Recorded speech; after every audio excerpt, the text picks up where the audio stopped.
Hello, Courtney. We're both worried that we might have dog barking going on. Hi, Bella. Well, we love dogs and they are life. They're part of life. They are a part of life. Yeah. And so, I never heard of this before. Okay. I mean, I'm so like, hi, Eric, by the way. There's so much I don't even found out what gaslighting is. People talk about, I don't know, and shadow work, all these little terms. It's like, I'm sorry, I lead a very sheltered life. I have no idea what they are. But so we're going to talk to the Elohims. I thought it was just one person, but I guess not. But before we do that, I want to tell y'all that please first you can wait. Let's see if you like it. Subscribe, hit the notification bell, because we have these YouTube lives that have giveaways that are very cool, and you don't want to miss it. You really don't. And also, please share. But I also want to give you a shout out to Courtney, because she can also explain what she does. But I want y'all to make sure you write down her website. I will announce it at the end too, but it's CourtneyDillon.com. So she's a medical intuitive, obviously a medium, and just so much more. Does a lot of healing work. Anywho, so first of all, tell me what the Elohims are.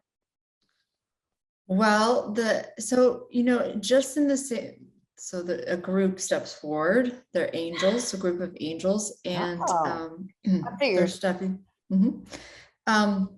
So just as with different groups of people or different cultures or races or anything like that, this is just like a group of angels. Okay. Who different types of people. There are different also types of angels. So well, I mean, they talk about the council, like the council of 12 or council of 7, I can't remember. Is that kind of the same, or is that something else? A little bit different is what I'm hearing. Okay. So there are different councils who support humans and the human ascension at this time, is what I'm hearing. Okay. And they're groups of beings, depending on who you are connecting with, but there are groups of beings who are in support. So this is just more like, and they're all different. I mean, there's definitely different angels within this group, but they're all here to assist us in our development, growth and development. Is Elohim another name for God? Source? Yes, source. Really? It's source. So what do you see? So when I connect with them, I usually connect with them I go early in the morning when I first wake up often. And I do like a meditation with them, and what they usually are different ones show up each day, but they'll help me kind of clear myself, raise my vibration, and they can really help people with this. Also, they will help you, support you in your life. What I see is I usually have a sense, I sometimes hear singing, like the singing of the angels, and I have a sense that they're with me. I see them with their auric field mostly. I don't always see faces, although sometimes I do. So it just depends. Okay, cool. Interesting. Okay, so what other names do we know you by? These are from the community. Jehovah, for example. And also, what is your truest form? This is what I hear. Elohim is another name of source, God, God or universe. Okay. So any of the times that we are using a name of God, we are calling that which is Elohim. They look like creators, creator angels. They came and are here to assist us at this time. So we can connect with different Elohims, and they call themselves also beings of light, depending on what we need to work on or what we're going through in our life. We can call on them for support, protection, assistance, and also it feels like a raising of our frequency and our vibration. So when you're asking to connect with the angels, they can help you in opening your heart center. They can help you to learn to forgive yourself, which is what humans are really learning right now, like self-forgiveness. I mean, we're learning to forgive others too, but we're really working on forgiving ourselves. And also, I'm hearing self-empowerment. So this particular time on earth is really about us coming into awareness of our own power. Yeah. Right? Of our own power, and not needing to see source or like God or something as outside of ourselves, but we're really In us. we are. You're a whole and part of God. All right. So Yeah. really, source in its truest form, I suppose on the physics level, you know how I am, is like sentient energy that's self-aware, and and is the Elohim the fractals of that? I mean, because you act like it's a group of individual angelic entities. So you can connect. I'm hearing them as a group right now because I think it's easier for them to speak as a collective. okay. But you can connect with individuals in the Elohim, right? So it's like, I'm just hearing this kind of collective voice because I think that's how they've chosen to speak through me today, Okay. right? But you can also work with individual Elohim as you are called. All right. So you might want to call upon an Elohim that is good at helping, that can help you learn to forgive yourself. Is that what you're saying? Yes, absolutely. That feels like a big piece of the puzzle is what they're showing me right now. All right. And also they want us, the group, to understand, who's listening today, that they learn from us as much as we learn from them.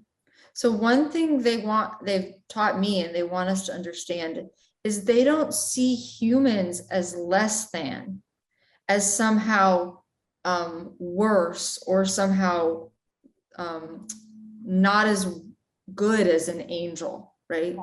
They perceive us sort of like from this level playing field as a fractal of God. Yeah, because as per Conversations with God, Neil Donald Walsh, he says that we are just like little tendrils of God experiencing polarity on earth, for God to learn the experiential component of all facets of love. Yeah, right? What I'm hearing is we're fractals of consciousness.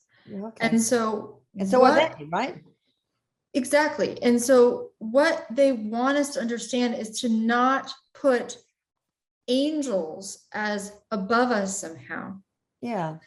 Right? Because we are divine. We are whole and part of God, just like. Well, what's interesting is it's been several thousands of years of us putting everything else on a pedestal, right? And through this putting, different beings and this and that on pedestals, now they may have evolved to a certain point where their frequency, their vibration is different than the resonance that we are at this moment. Possibly, that's possible. And they don't see us as less than. And so it's very important when we invite in our life these angels, and we can do that. That's what you just call on them. Hey, can you? Absolutely. You just call on them. But what is important is learning to quiet your mind enough to hear, right? Learning to quiet your mind enough to receive. So you may just have a feeling. I'm seeing that you can ask for signs. Yeah. And I'm seeing all these little feathers all over the ground. So, signs. Okay. They will give you signs and symbols, but also what we're doing as a collective right now is we're going through this major purge, right? We're going through this major purge of trauma and pain and everything that's been kind of stored individually and collectively for several thousand years. It's all coming up.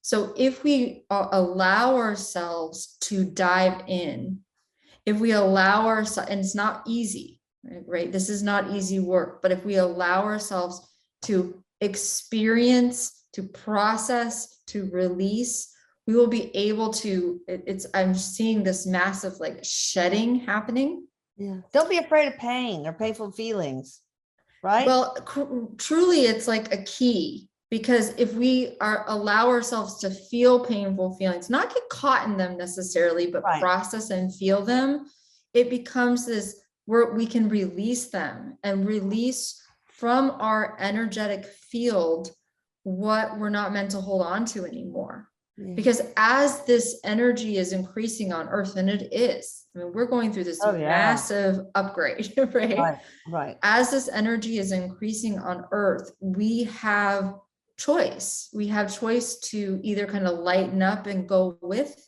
and match our energy, or we can not and stay denser, right? Which is not ideal. So, yeah. All right. So I think one of the things that a lot of religions did, that the biggest disservice to humanity, was to indoctrinate us into believing that God is external to us. And that's not true. We are. God is within. God is within. So in each individual heart center, there is what they're showing me right in this moment is a literal spark. Okay. So it's both metaphoric in our understanding. We can understand it as a larger metaphor, but we actually have within us a literal God spot or a spark. Yeah. That connects us with everything. So I guess we can visualize that. And when I do my scalar work in the scalar field, I do envision, and I didn't know anything about sparks, but I envision my own spark, divine spark, and use that in many ways. All right. So are there a number of Elohim? Like, oh, there's 10 or there's 12 or there's I'm seeing 111,000. Wow. Are they female, male, a mix? Both. Yeah. Okay.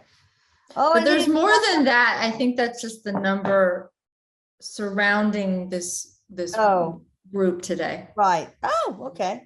All right. Did the Elohim come in a cloud ship in Gaelic Irish times? And if so, were they blonde with blue eyes? A cloud ship. No, that doesn't. Anunnaki? No. Okay. Neither of those are part of the story. Okay. Are they a group of highly advanced ET, ETs that were mistaken for gods or angels? No, they are in fact angels, but they do have some connections with Pleiadian energy. Oh, interesting. Okay. I can see that. Were the Elohim the physical gods or demigods on Earth? Were they ever like demigods?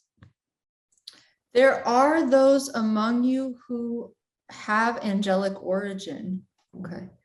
So they are saying that there are among us now those who have angelic origin, and there are those among us who have angelic origin and who have forgotten, meaning almost like we kind of might have had angelic origin at some point. We do, but then angelic origin.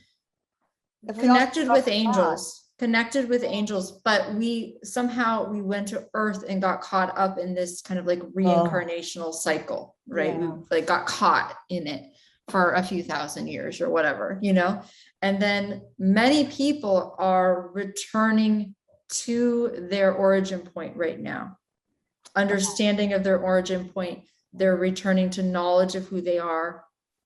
There are people who have origins from other beings and other star races, right? So there's this huge mix going on. That's what I call diversity. There's a lot of that. Yes. There's a lot. So are Earth angels, or are they?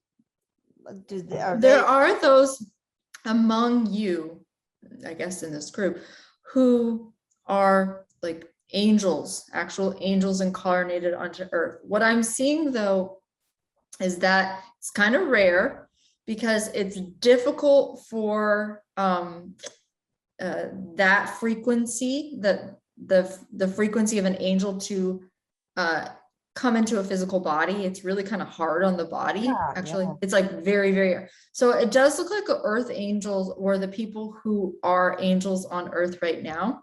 Okay, so Eric told me there was 8,154, 53, something, I can't like. That's So a, like that's, that feels right, but it doesn't feel like that many, and a lot of them have physical problems in their physical bodies. Oh, Because maybe because of they it's, come in with such a high vibrational frequency. yeah. Yeah, they come in, yeah, Eric's agreeing. He says they come in with this really high frequency, and it's almost like it's like trying to, fit this really high vibration in something that can't contain it quite. Does that What make are they sense? like? What are they like when they come into this world as babies? Do they have any particular characteristics? Like they glow in the dark? There's just a different aura about them, it looks like, but they do, there's a forgetfulness, meaning that they will sometimes forget also. Yeah, yeah. Yeah.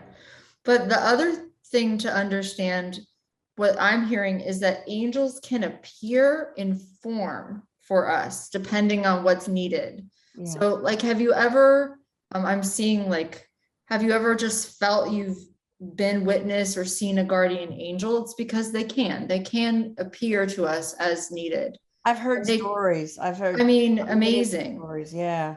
and they can intervene.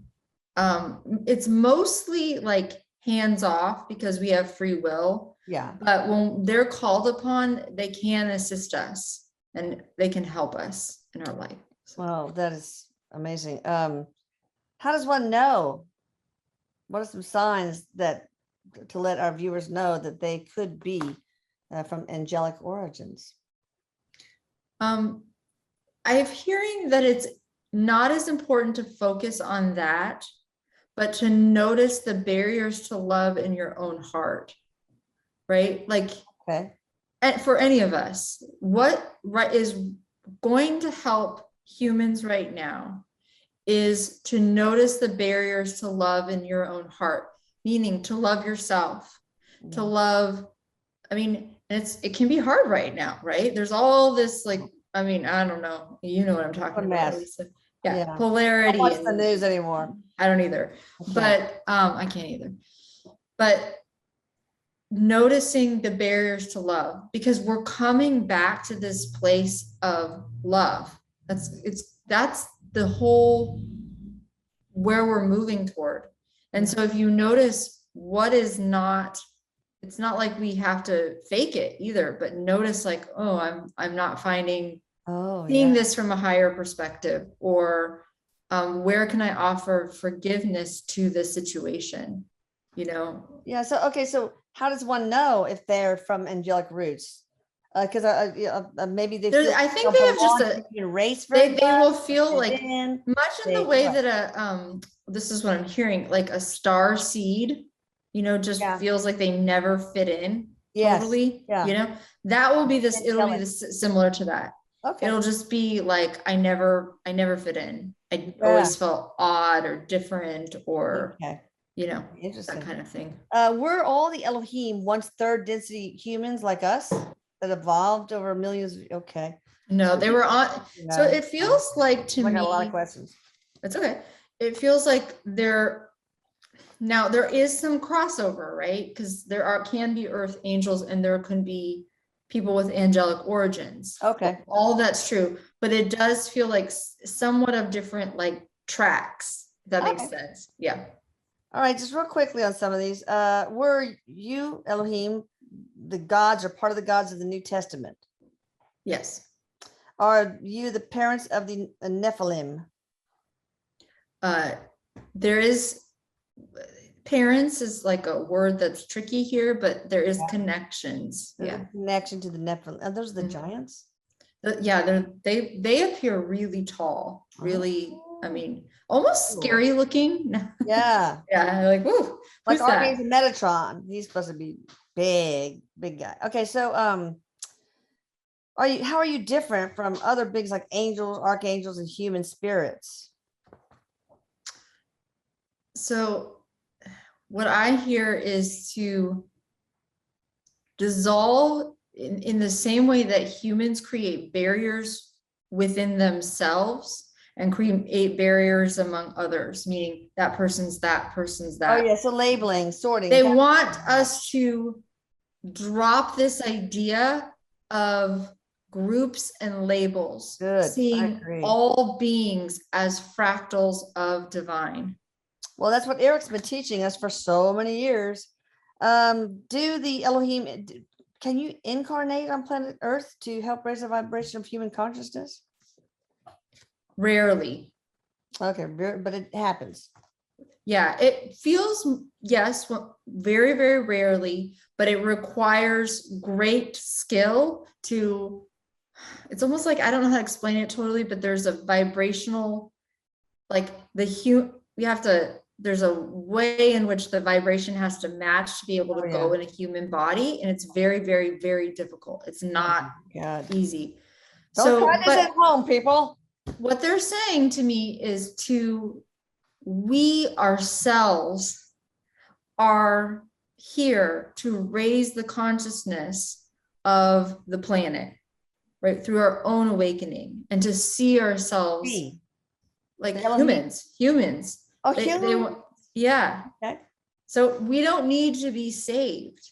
I mean, there is support, right? There is support, right? We are aware, right? I mean, when I look, there's support all over for us. Good. And we don't need to be saved. Good.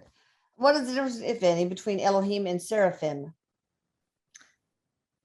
Okay, this is funny. Seraphim, they're showing me they're showing me an image of firecrackers. Okay.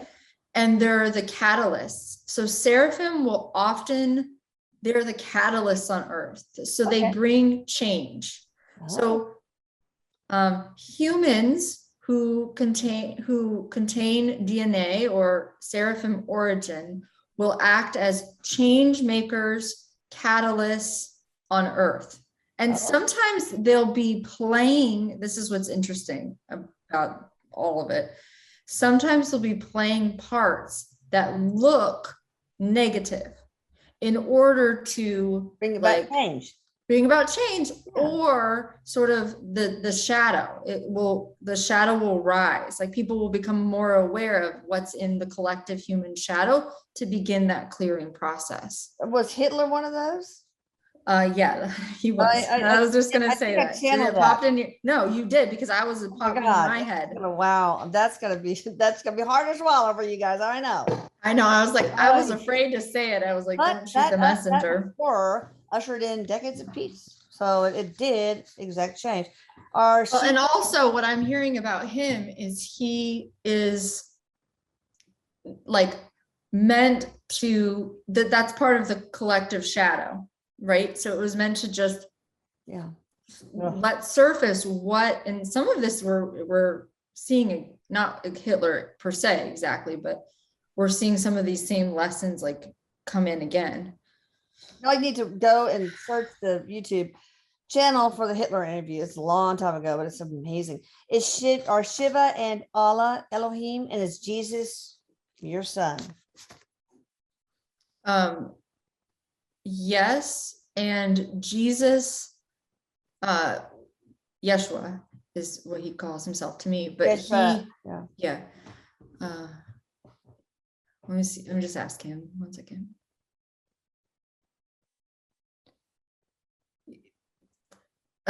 The ascended master Jesus, right? Yeah. And Jesus ascended on earth, right? And that's what one of the things he was showing people is that we too have this ability to and to understand the miracle within, and to embody the living Christ. We all have this Christ-like aspect of ourselves. That divine spark,